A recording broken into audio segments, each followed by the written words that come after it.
J'ai des nouvelles pour vous concernant Young Thug. Je vais aussi vous parler de Pop Smoke, de 21 Savage, de Fivio Foreign, de pas mal d'artistes. Mais avant de commencer cette vidéo, le petit commentaire du jour, ça fait longtemps que je l'avais pas fait. C'est un commentaire de Nem Altaïr. C'était sur ma vidéo sur Blueface que j'ai sorti très récemment. D'ailleurs, j'avais oublié de vous dire que pour Blueface, son procès sera en janvier. Bref, il dit... Ce sont vraiment des génies ces mecs. Notoriété, argent, gloire, succès, ils convoitent les plus jolies femmes malgré tout. Ils trouvent le moyen de se retrouver derrière des barreaux pour un bon bout de temps. Au passage, une pensée à No Savage qui purge depuis quelques semaines une peine de prison de 43 ans. Nos rappeurs français, ce sont des mythos, mais au moins ils sont libres. Booba avait son petit cheval à 12 ans. Qu'est-ce que vous en pensez du commentaire de Nem Altaïr ? Si tu veux être le commentaire du jour, c'est très simple. Il suffit juste de dire ce que t'en penses des news que je parle dans certaines vidéos. Et bien évidemment, il faut que le commentaire soit constructif. Bref, sans plus tarder, let's go pour les news. Alors la première news de cette vidéo est sur Donald Trump qui se représente aux élections présidentielles pour 2024. Il est favorable à la peine de mort pour les trafiquants de drogue. Il dit « Chaque trafiquant de drogue au cours de sa vie tuera en moyenne 500 personnes avec les drogues qu'il vend, sans parler de la destruction de familles. Nous allons demander à tous ceux qui vendent de la drogue, se font prendre en train de vendre de la drogue, de recevoir la peine de mort. Les pays qui n'ont pas de problème liés à la drogue sont ceux qui instaurent un procès très rapide et une peine de mort aux trafiquants de drogue. Vous exécutez un trafiquant de drogue et vous sauvez 5000 vies. C'est terrible à dire. Mais vous regardez les pays qui n'ont pas de problème avec la drogue et vous voyez que ce sont ceux qui instaurent la peine de mort à ceux qui vendent de la drogue.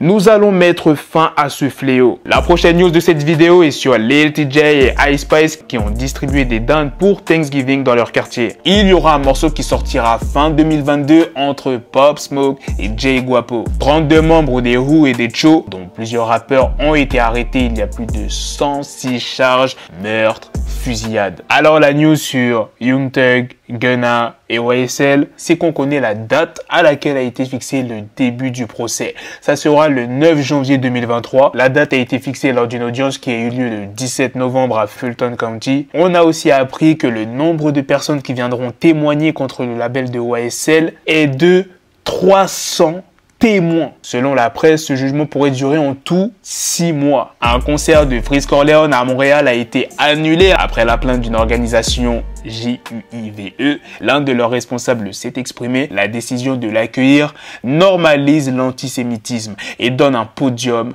à la haine. Le nouvel EP de Key Glock est disponible. Il y a aussi un morceau de Young Dolph qui est sorti. La prochaine news est sur Fivio Foreign qui a été interrogé par le média TMZ dans un aéroport concernant la polémique qu'il y a autour de 21 Savage et Nas. Il dit « Nas a trop fait pour que l'on soit irrespectueux comme ça.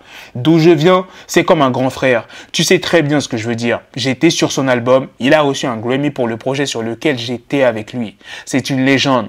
Il peut faire ce qu'il veut. Il part quand il veut. Il revient quand il veut. Il peut faire ce qu'il veut. En parlant de 21 Savage, il vient d'avouer qu'il était complètement paranoïaque et que cet état avait des conséquences sur sa vie. C'est lors du podcast Off the Record de DJ Academics qu'il s'est exprimé. Il dit mot pour mot « J'ai peur de tout le monde, mec. Je ne suis pas Rambo. Je me déplace sous tension. Putain, ouais, j'ai peur. Les mecs effrayés restent en vie. J'ai déjà vu la mort, on m'a tiré dessus. J'ai vu mon ami mourir dans mes bras le jour de mon anniversaire. Nous étions en voiture. Nous n'étions pas dans un corner à tenir la rue. Il y a eu un drive-by. Lui était dans le siège conducteur, j'étais sur le siège passager. Alors je sais très bien que la situation peut devenir rapidement méchante. Donc je suis sur mes gardes. Je suis parano 24 heures sur 24, 7 jours sur 7. Je fais attention à ne pas être suivi, je ne rentre pas directement chez moi. Je fais plusieurs tours de bloc avant. Plus loin dans l'interview, il a parlé de Takeoff et les raisons qui les ont poussés, lui et Drake, à maintenir la sortie de leur album commun, Her Loss. Il dit « Il y avait tellement d'énergie négative et triste, nous nous sommes dit que cela redonnera peut-être le sourire aux gens. » Un élan, quelque chose à attendre avec impatience. Au début, nous pensions repousser, puis nous nous sommes dit que cela n'allait rien changer et on ne voulait pas laisser les gens dans cet état d'esprit. Voilà les gars, c'est la fin de cette news sur 21 Savage, c'est aussi la fin de cette vidéo. Dites-moi dans les commentaires qu'est-ce que vous en pensez de toutes les news que je vous ai présentées dans cette vidéo. 21 Savage, Fivio Foreign qui s'est exprimé, l'album de Key Glock, les news sur YSL, les news surtout sur Donald Trump, qu'est-ce que vous en pensez? La peine de mort pour les trafiquants de drogue, sachant que c'est pas la première fois qu'il parle de ça, il avait déjà parlé de ça en 2018. Sur ce, on se donne rendez-vous très prochainement les gars pour d'autres vidéos news. Prenez soin de vous la famille. Peace. shit is raw coming at your door. You start